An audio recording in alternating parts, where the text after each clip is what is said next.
بلبل یوټیوب چینل درنو لیدونکو هیله لرم چې ښه به یې راغلي ولې شنګ ولسوالۍ کوټالۍ کلي ته چې دلته ځینې ملګري وایي چې مونږ جوار پخوو. نو جوار دا یو پخوانی فرهنګ دی چې دلته خلک یې په ډېره کې دغه وخت کې ترسره کوي چې کله جوار ورسېږي نو ځینې ملګري دعوت کوي دلته تر څو دغه ورسره په شریکه باندې وخوري.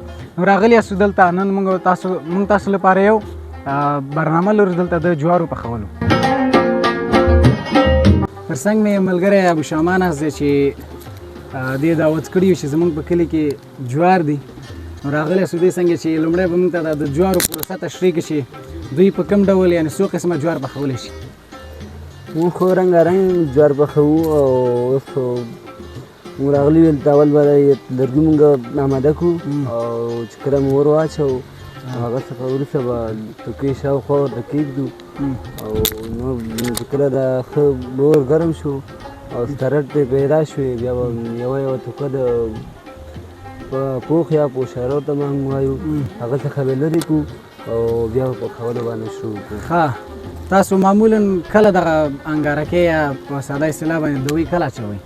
چې کله مطلب کوم وخت کې که نه کوم وخت کې سهار کې مازدیګر کې غرمه کې کوم وخت کې داسې دا په اکثره وخت موږ په 10 بجې 11 بجو کې موږ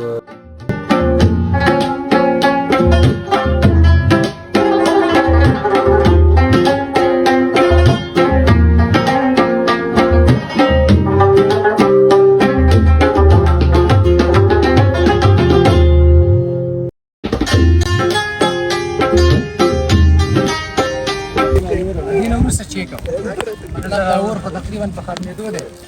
نو شیره کې کله پخوو؟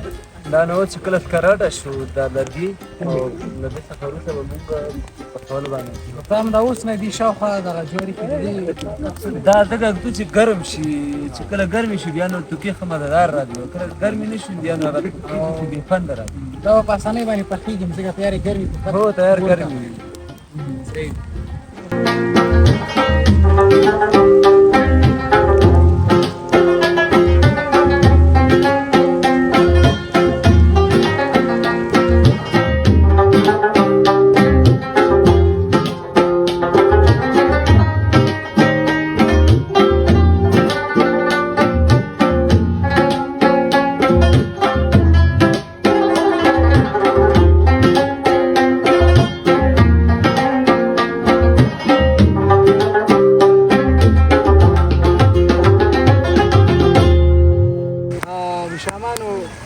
شیره کې هم دغه په پخېدو باندې دي مطلب اخره پروسې باندې دی.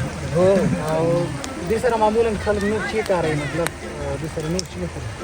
د سره چارمغز اوسېږي بیا ښه دی او چارمغز ښه دي او نور داسې چې مالګه یا مثال مرچ دا خلک کاروي سره؟ دا مالګه او مرچ دا اوبه پرې لږ ګډوډوي او دا په یو کاسه کې واچوي هغې ته موږ ورته مالګوبی وو چې توکو سره شي او دا توکه لږ درسې ښه کېږي.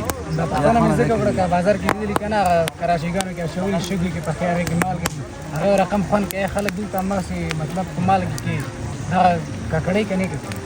نه نه دا باید خپله نو چې کله مالګوبی جوړ کړي هغې هر څه مالګه او مرچ ټول برابر یې خپله هغه نو ډېره ښه خوند کوي. صحیح دی یعنې مطلب زیاتره خلک دلته د چارمغز سره دغه کار هو چارمغز د یوټیوب چینل درنو لیدونکو دا و د هغه د جوار پخولو طریقه چل چې څنګه پخېږي او څنګه مطلب د پروسې څنګه څه ده.